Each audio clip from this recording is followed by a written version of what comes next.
따라해 주시기를 바랍니다. 나를 더 사랑하느냐? 다시 한번, 나를 더 사랑하느냐? 예수님께서 베드로에게 질문을 해 주셨습니다. 여러분, 우리가 신앙생활 하다가 하나님이 물으실 때가 있어요. 아담이 선악과를 따먹고 무화과 나무 잎으로 옷을 만들어서 입을 때 숨어있는 아담에게 뭐라고 물으십니까? 아담아, 내가 어디 있느냐? 몰라서 묻는 게 아니죠. 하나님이 그를 용서해 주시고 새로운 길로 나아가게 하시기 위해서, 또 우리의 잘못을 지적해 주시기 위해서. 아담이 뭐라고 대답을 합니까? 내가 벗었는 거로 부끄러워 숨었나이다. 네가 어떻게 그것을 알게 되었느냐? 주님이 먹지 말라고 하시는 선악과를 먹고 나서 이렇게 됐습니다. 이게 이제 우리의 질문에서부터 하나님 앞에 철저하게 응답하고 나아갈 때 주님이 내게 해결해 주시는 문제들이에요.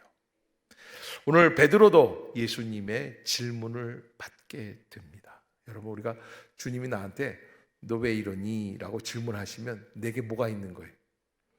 해결해야 할 문제가 있는 거다. 따라해 봅시다. 주님이 질문하시면 내 안에 해결해야 할 문제가 있는 겁니다.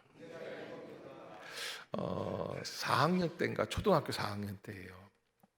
겨울인데 2월 달인데 날이 따뜻한데 뭐 할 게 없어서 심심해서, 그때는 그렇게 할 일이 없죠. 요즘에 애들은 뭐 할 일이 많고 학원도 많이 가고 그냥 뭐 바쁘게들 사는데, 저희는 그냥 멍하니 이게 나가가지고서는 놀다가 장독대에 올라가가지고 큰 항아리, 이걸 독이라고 그래.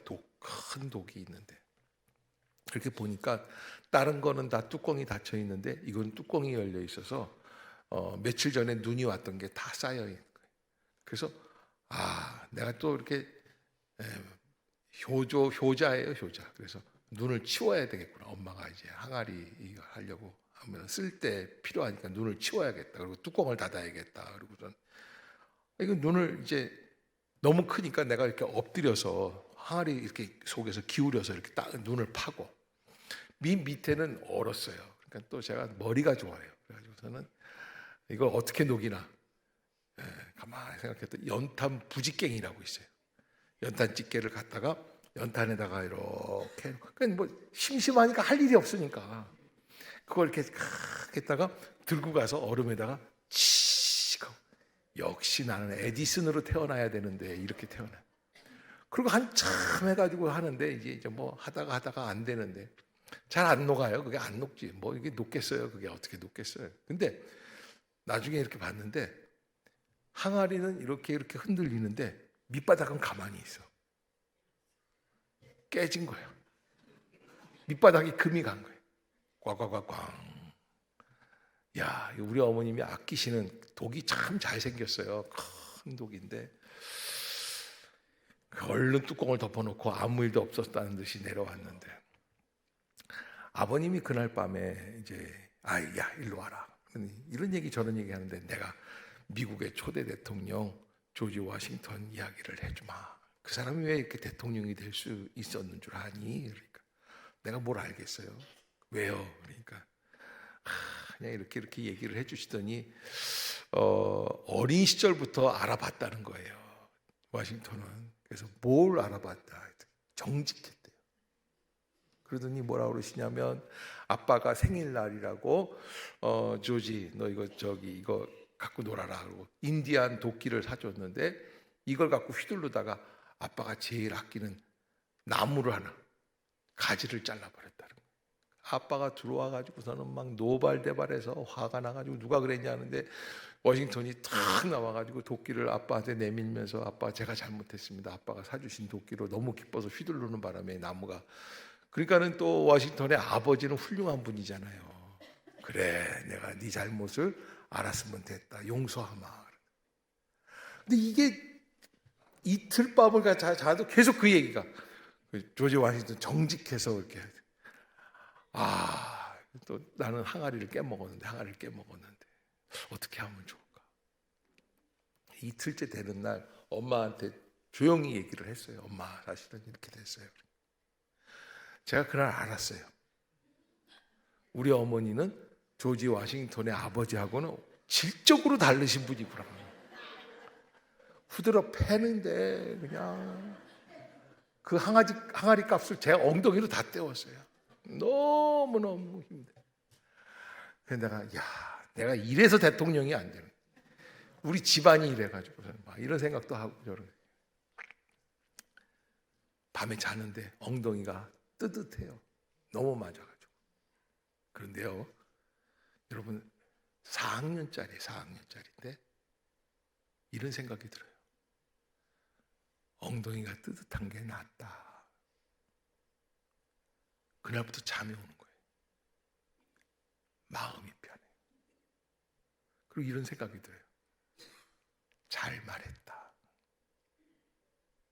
여러분, 죄라는 거는요, 내 안에 담아두고 있으면 나를 고통스럽게 만듭니다. 그런데 주님은 우리에게 찾아오시면서 뭐라고 그러세요? 그 죄를 꺼내놓자. 우리가 예배 드리는 이유도 사실은 그런 의미가 담겨 있어요. 그래서 우리가 죄 고백을 드리죠. 습관처럼 죄 고백을 드리지 말고, 하나님, 나의 부족함이 이렇습니다. 내가 주님 안에서 믿음으로 산다고 하는데, 내가 은혜로 산다고 하는데, 용서하며 산다고 하는데, 사랑하며 산다고 하는데, 내가 하나님의 뜻을 어긋나게 했던 일들을 주님 앞에 고백합니다. 참회하는 거예요. 다시 실수해도 또 이야기하는 거예요. 아멘. 그때 예수님의 진정한 회복의 역사가 우리의 심령에서 날마다 이루어지면서, 이런 생각이 들 때가 있어요. 이건 뭐 나는 매주 하는 게, 주님 앞에 나와서 예배를 드릴 때마다 목사님이 죄 고백하라면 또 죄를 앵무새처럼 얘기하는데 이게 반복되는 거 아닌가? 아니요. 그러면서 10년, 20년 지나면서 줄어들어요. 그리고 회복이 돼요. 아멘. 그리고 다시 실수하지 않게끔. 내가 죄를 고백하는 것은 죄를 기억하고 나의 부족함, 나의 혈기 있음, 나의 연약함, 나의 나약함, 게으름, 주님 앞에서 내가 회복되기를 원합니다. 그리고 자꾸 나아가는 거예요. 사실 예수님이 십자가에서 못 박히시기 전날 밤에 요한복음 13장에 보면은 이 제자들의 발을 씻겨주세요. 그리고는 뭐라고 말씀을 하시냐면, 너희들 다 이제 이렇게 씻어서 됐지만 이 중에는 나를 오늘 밤에 팔 사람이 있어. 그러니까 베드로가 너무 마음이 슬픈 거예요.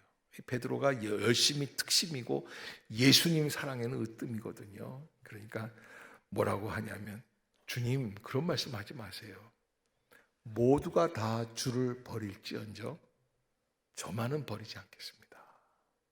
그러니까 예수님이 가만히 쳐다보시다가 웃으시더니 이렇게 얘기하시는 거예요. 너 나를 버리지 않는다고 말하니? 요한복음 13장에 나와 있는 말씀인데, 네가 오늘 밤에 다 굴기 전에 나를 3번이나 부인할 거야. 그 말씀을 하시는데 더 이상 말을 못할 만큼 얼굴이 뜨뜻해요. 부끄러워요. 내가 그렇게 약한가? 근데 예수님이 잡히시는 그날 밤에 대제사장 가야바의 뜰까지 베드로가 쫓아갔는데, 거기에서 어떤 일이 벌어져요? 계집종아이 하나가 오더니만 너도 예수 편이지? 그러는데 뭐라고 그래요? 목구멍이 포도청이라고 살아야 되니까 아니야. 자기도 모르게 부인해요. 아니야, 너 봤더니 너 진짜 갈릴리 사람인데? 아니래도. 아니야, 네가 예수님 따라다니는 거 내가 봤어. 그 예수인지 뭔지 그 저주받으라고 그래 라고까지 심한 말을 하는데, 그 순간에 예수님이 신문을 받으시다가 이렇게 돌렸는데 베드로의 눈과 마주쳤어요. 여러분, 그 자리, 그 현장, 대제사장 가야바의 집이 이제는 통곡의 교회라고 하는 교회로 바뀌었어요. 그 통곡의 교회 가면은 십자가가 없고 그 위에 닭이 그려져 있어요. 닭이. 유럽에 가면 이제 이렇게 지붕에다 닭을 그려놓은 게 있어요. 그게 뭐냐면 베드로가 닭 울음소리를 듣고 통곡했다는 상징이. 그래서 회개하고 통회하는, 예수님이 붙잡혀 가신 그 통곡의 기념교회를 가보면은 예수님을 잡아다가 맨 처음에 어떻게 했냐면 여기 허리서부터 이렇게 묶어요, 밧줄로. 그래서 구멍이 있어요, 감옥이. 그 구멍 위에다가 매달아놔요. 그러니까 이게 편하게 이렇게 누워 계신 게 아니고 잡혀서 앉아 계신 게 아니라 그냥 그 굴비 엮듯이 그냥 그렇게 공중에다 매달아 놓고 그냥 힘들게 하고, 그리고선 밤새 신문을 하고. 근데 그 베드로는 거기에서 예수님을 3번 부인하고.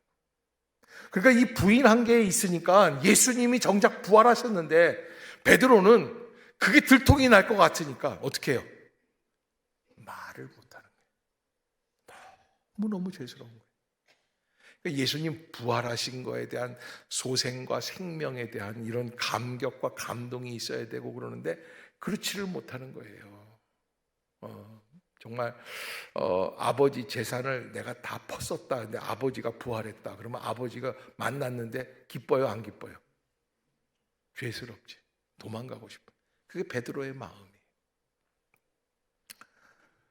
그런데 예수님은 그 베드로를 찾아오시죠.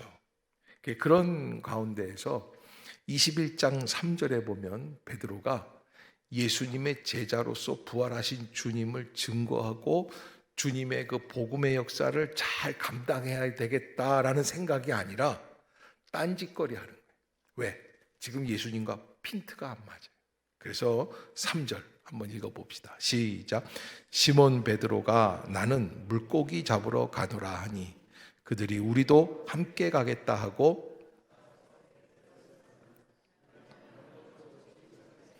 자, 여기 오늘 본문에 참 재미있는 구절들이 많이 있는데 3절에 이렇게 보면 나는 무엇 잡으러 가노라?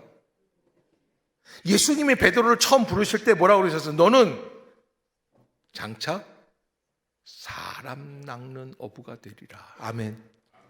근데 지금 뭘 잡으러 간다는 거예요? 옛날로 바꾸는 거예요. 나는 물고기나 잡아야지. 그러니까 거기에 도마와 나다나엘 그리고 야고보와 요한 5명이 합세를 해가지고 같이 가서 그물을 내려서 잡는데 다 어부 출신들이. 그런데 한 마리도 못 잡아요. 여러분 낚시를 해본 사람들은 알지만 낚시라는 게 참 이상해요. 이렇게 낚시를 해보면요, 저도 낚시를 어렸을 때 좋아해서 친구 따라 가본 적이 있는데 남동, 인천이 남동 가면 소래포구라는 데가 있어요. 남동 가려면, 소래포구에 가려면 어떻게 가냐면 송도에서 송도 뒷산에 가보면 간이역이 있어서 거기서 기차를 훔쳐 타는 거예요. 세벼 탄다고 그랬어요. 그래서 타고서는 소래포구 내리기 전에 열차가 천천히 속도를 줄이면 뛰어내려요. 왜? 열차표가 없으니까. 그래서 철길을 건너가야 돼. 이야, 이게 아슬아슬해요. 철길이 높아요. 밑에 바닷물이 막 흘러가고 있고 철길이 높아요. 그래서 떨어지면 죽습니다. 그런데 거기 건너가요. 왜? 돈이 없으니까. 대나무 낚싯대를 2개를 들고 친구랑 나랑 사이다병을 하나 잡고. 왜? 거기다 담아가려고. 망둥이철이에요. 그래서 선생님한테 오후 어린이 교회 학교 땡쳐먹고 엄마하고 집에 어디 가야 된다고 얘기를 거짓말로 뻥을 치고 가서 하는데 한 마리도 못 잡아. 둘이 6시 반 뉘엿뉘엿 가을 해가 지는 그 들판, 남동 소래 들판을 걸어 나오는데 내가 속으로 오면서 그런 생각을, 그렇지 뭐 뻥치고 와가지고서는 교회도 빼먹고 물고기를 잡을 수 있겠어? 그게 아직도. 그래서 절대 저는 예배 빼먹고 낚시를 한 거예요. 정말 웃을 줄 알았더니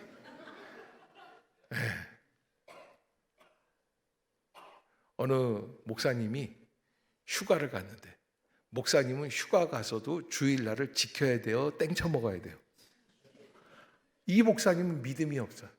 땡쳐 먹었어. 골프를 쳤네. 골프장 가가지고. 그러니까는 천사가 있다가 하나님 큰일 났습니다. 아무개 목사가 교회도 안 가고 골프를 주일날 칩니다. 저놈에게 벌을 내리라. 무슨 벌을 내릴까요? 홀인원을 하게 해라. 홀인원을 하는 거는 그 홀에 들어가가지고 한번 탁 쳤는데 한 번에 들어가는 거예요. 해봤어야 알지. 이게 일평생에 한 번 있을까 말까 한 기적이야. 멀리 안 보여요, 저 구멍이. 그런데 치면 들어간다는 거야. 그래서 들어갔어. 이야, 천사가 하나님 진짜 모르겠습니다. 하나님 속은.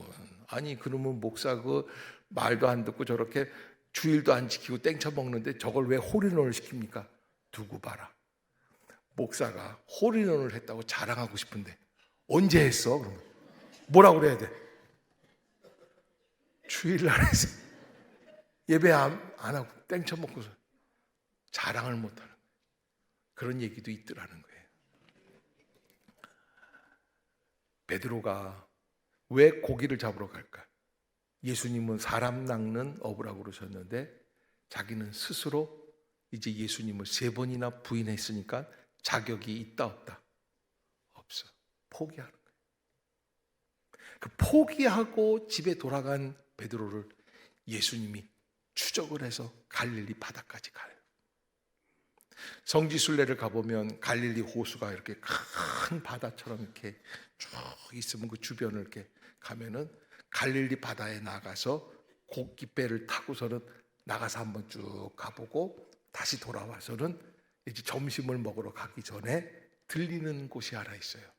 그게 뭐냐면 바로 예수님이 베드로에게 3번 질문을 하고 고기를 구워줘서 먹게 하신 그 자리. 그래서 베드로 수익권 교회라. 구정 때 이제 맞춰서 갔는데 거기는 그냥 그 동백꽃 같은 그런 꽃들이 그냥 만발하는 화원이에요. 나무가 쫙 있는데 쭉 언덕으로 차가 이렇게 내려가가지고 보니까 자그마한 예배당. 우리 교회의 한 4분의 1 정도 되는 작은 예배당인데 아무것도 없고 강대상 이렇게 하나 있고 그 앞에 뭐가 있냐면 큰 돌덩어리. 그게 베드로를 얘기하죠. 사실 베드로는 시몬이라고 여기서 예수님이 물어보세요. 13절에 15절에 보면 그들이 조반 먹은 후에 예수께서 시몬 베드로에게 이르시되, 시몬은 예수님을 만나기 전의 이름이에요. 요한의 아들 시몬아, 옛날 이름이에요. 연예인들은 그런 거 있잖아요. 연예인 되기 전에 이름들이 있잖아요. 이 이름들이 되게 웃겨요. 그래가지고서 뭐 어떤 연예인은 이름이 봉이래. 김봉. 그래서 왜 아버지가 이름을 김봉이라고 그러셨냐 하니까는 아버지가 어느 코미디언을 좋아해서 그 코미디언이 TV에만 나오면 봉이야 그랬다는 거예요. 그래서 이름을 봉이라고 줬다는 거예요. 김봉. 봉이라고 그러니까 너무 애들이 놀라가지고서 나중에 연예인 되면서 이름을 바꿨다고 그러더라고요. 그게 이제 주먹 싸우는 그 김동현 챔피언인가 그 사람이 그랬다고. 그런데 아무튼 그 사람한테도 이름이 쓰라린 과거가 김봉 그러면 놀리잖아요. 근데 예수님도 처음 불렀던 이름 시몬이라는 이름을 부르면서 얘기해 주시는 거는 너 처음에 어땠어? 라는 얘기를 해 주시는 거예요. 너 처음에 어땠어? 부한해도 그냥 이렇게 하고 저렇게 하고 하는 환경에 따라서 넘어지는 사람.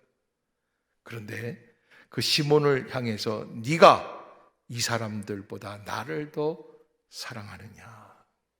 주님은 사랑을 묻습니다. 이 말씀은 모든 것을 용서하고 다시 시작하자는 말씀이에요. 아멘. 주님은, 부활하신 주님은 무엇을 원하시는 거예요? 과거를 묻고 지금 다시 시작하자.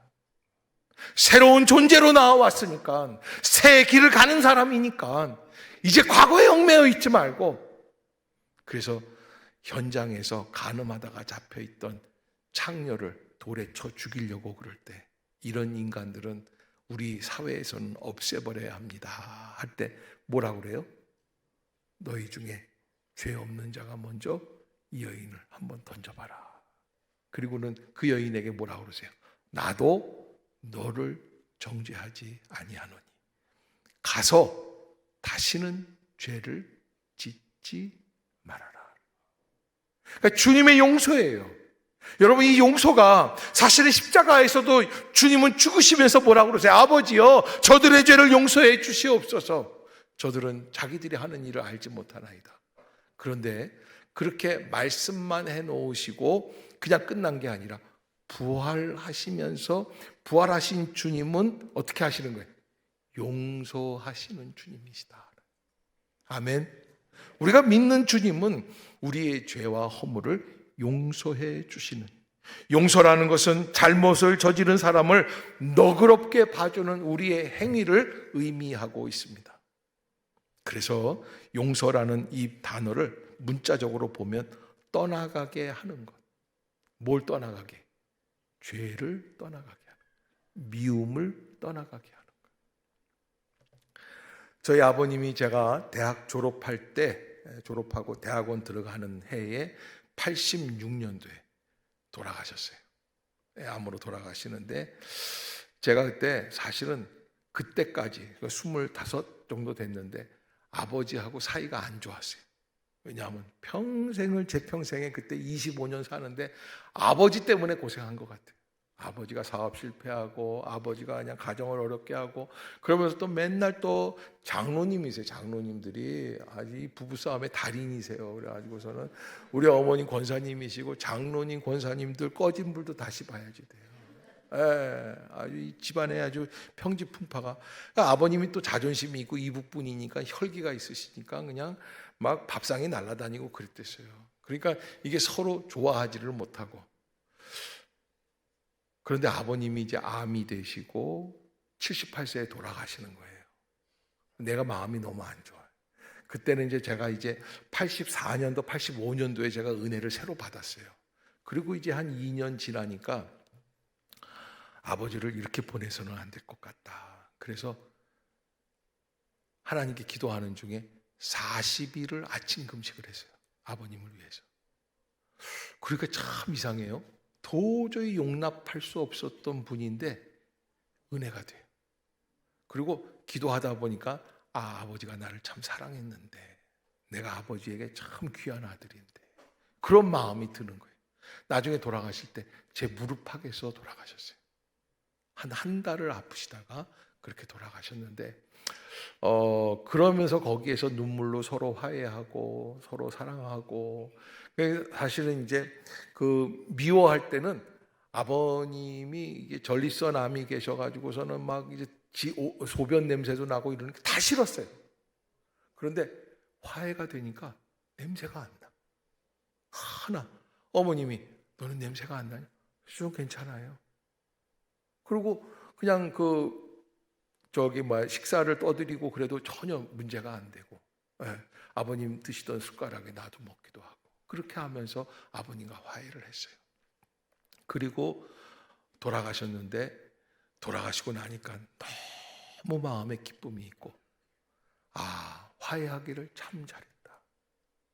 그리고 가만히 지금 이제 이 나이 돼서 이렇게 보니까 아버지가 저를 너무 사랑하신다는 걸 깨닫고. 여러분, 잠깐의 생각 속에서 미워하고 시기하고 그러지 마세요. 우리 안에 있는 건 뭐예요? 예수 그리스도의 사랑이에요. 옆에 사람 쳐다보세요. 사랑합니다. 한 번 더, 다시 한 번 사랑합니다. 눈을 좀 쳐다보고 그냥 건성건성 이러지 마시고 옆에 사람 좀 쳐다보시면서 보고 있어도 보고 싶은 그대입니다. 여러분, 그게 은혜를 가지고 살아가는 거예요. 그러니까 우리가 그런 용서 안에서 회복의 역사가 일어나는 것을 체험을 했어요. 제가 그때 참 아버님과 화해하길 잘했죠. 내 이 설교를 간증을 할까 말까 목사님도 인간성이 나쁘구나 뭐 이런 생각을 할까 봐 내가 할까 말까 고민하다가 얘기를 하는 거예요. 2부 예배 때는 안 했어요. 2부 때 온 사람들은 불쌍한 거지. 그러니까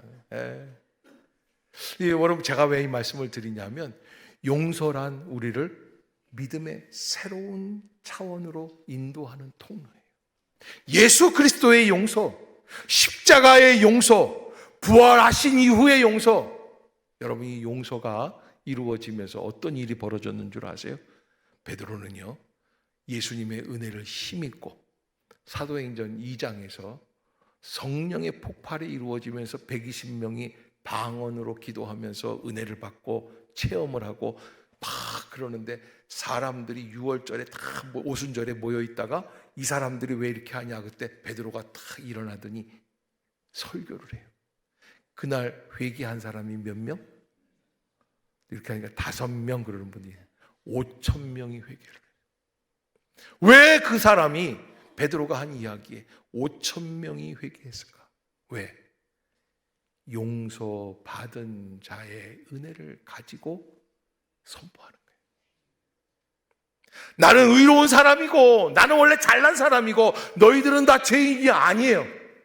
베드로 자신도 예수 그리스도의 무조건적인 은혜 가운데서 3번 내가 이 사람들보다 나를 더 사랑하느냐. 이 우리 유대인들은요 3-3번이에요. 우리도 3-3번이 있잖아. 이 사람들은 이 3번이 중요한 거예요. 3번이면 완성이에요. 다 한 거예요. 완벽하게 우리에게 주시는 메시지. 너 나를 사랑하니? 왜? 너 이제 회복해라. 아멘. 은혜의 길로 나아가는 거예요. 예수님의 부활은 그런 의미가 있어요. 예수님의 부활은 엠마오 마을로 향해 나아가는 두 제자와 동행하면서 예수님만 홀로 소생하셔서 영원토록 너희는 다 죽지만 나는 혼자 살아간다, 이 부활이 아니에요. 우리와 함께 고민하며 절망하는 사람들과 함께 무엇하시기 위한 부활입니까? 동행하시기 위한 부활이에요.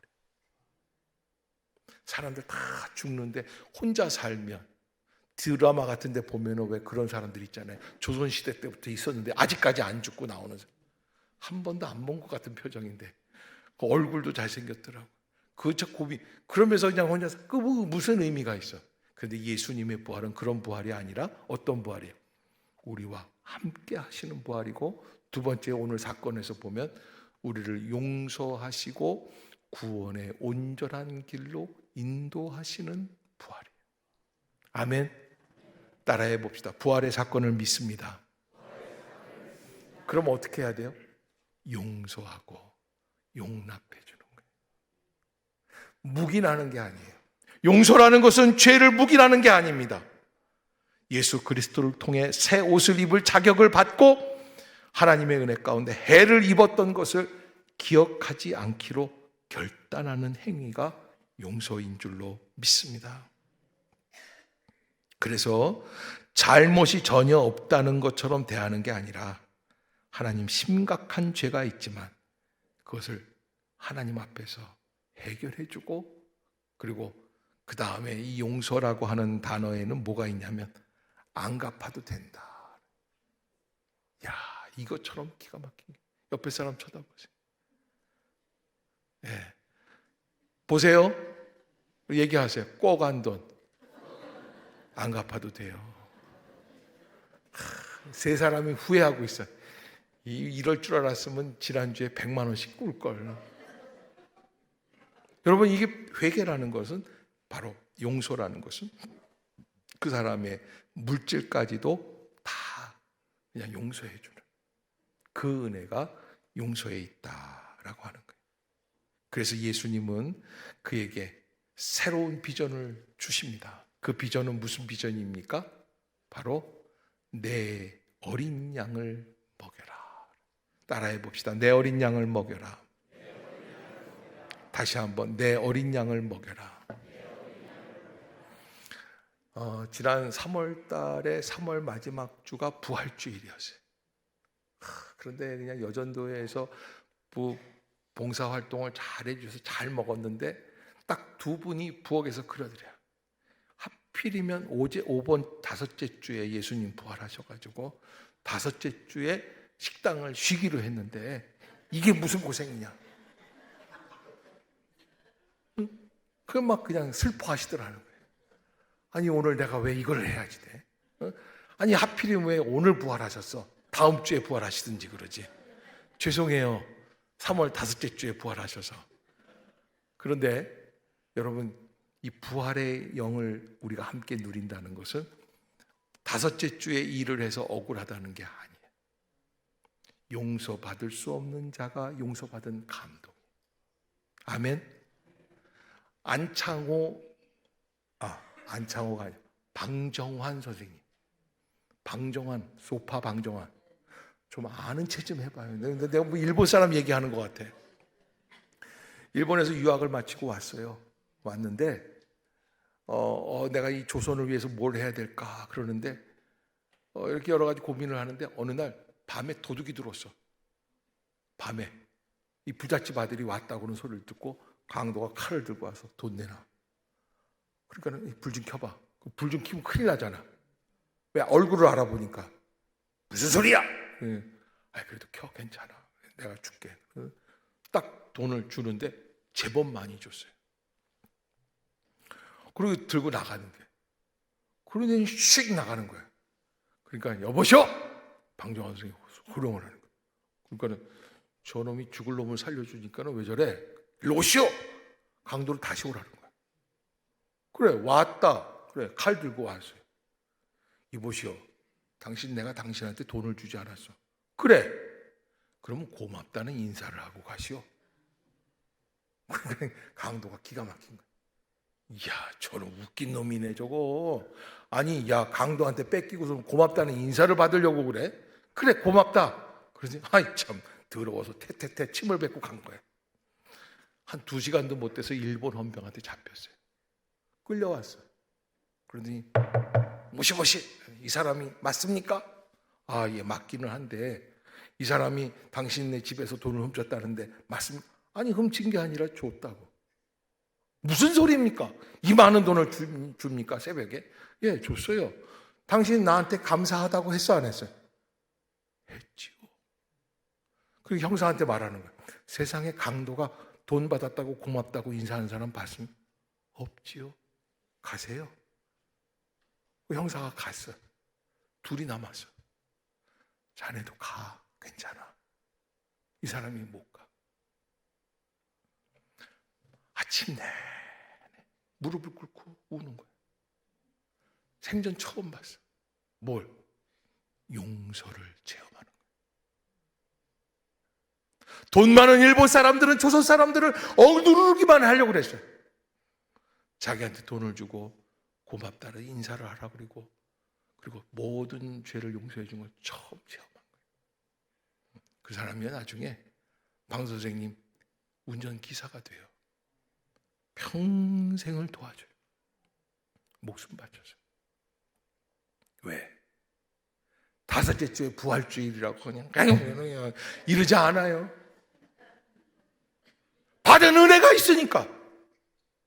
받을 수 없는 용서를 체험했기 때문에 우리 기독교의 십자가의 은혜는 거기에서부터 시작하는 거예요. 받을 자격이 없는데 나를. 그래서 바울은 뭐라고 그래요? 죄인 중에 내가 괴수다 그러는 거예요. 여러분, 우리가 이제 부활의 시간을 살아가요. 온 동네가 꽃동네고 꽃소식이 오고 꽃잔치가 열리고 파릇파릇한 새싹이 납니다. 그런데 우리는 흠마음으로 이러고 있으면 되겠어요? 안 되겠어요? 옆에 사람 쳐다보세요. 뎃뎃거리지 마세요. 부활의 사람으로 살아가는 거예요. 용서의 사람으로 살아가는 거예요. 동행하는 은혜로 살아가는 거예요. 주님과 함께 걸어가는 거예요. 그리고는 19절에 이 말씀을 한마디 남겨요. 19절 한번 읽어봅시다. 시작. 이 말씀을 하심은 베드로가 어떠한 죽음으로 하나님께 영광을 돌릴 것을 가리키심이로라. 이 말씀을 하시고 베드로에게 이르시되 누굴 따르라? 예수님을 따르라. 무슨 얘기예요? 예수님 가는 데마다 쫓아다니라는 거예요? 예수님의 길을 가라. 자기를 3번 부인한 제자를 용서해 주시는 용서의 길로 가라. 너도 용서받았으니 용서하는 자가 되라. 미워하지 말고 화풀이하지 말고 용서했다고 그러면서 그냥 뒤끝이 있어. 그런 사람들을 뭐라 그래? 뒤끝 장렬이라고 그래. 그러지 말고 하나님의 은혜 가운데 나를 따르라. 우리는 용서받은 사람으로 주님을 따라가는 심령들이 될 수 있기를 주의 이름으로 축복합니다. 기도하겠습니다.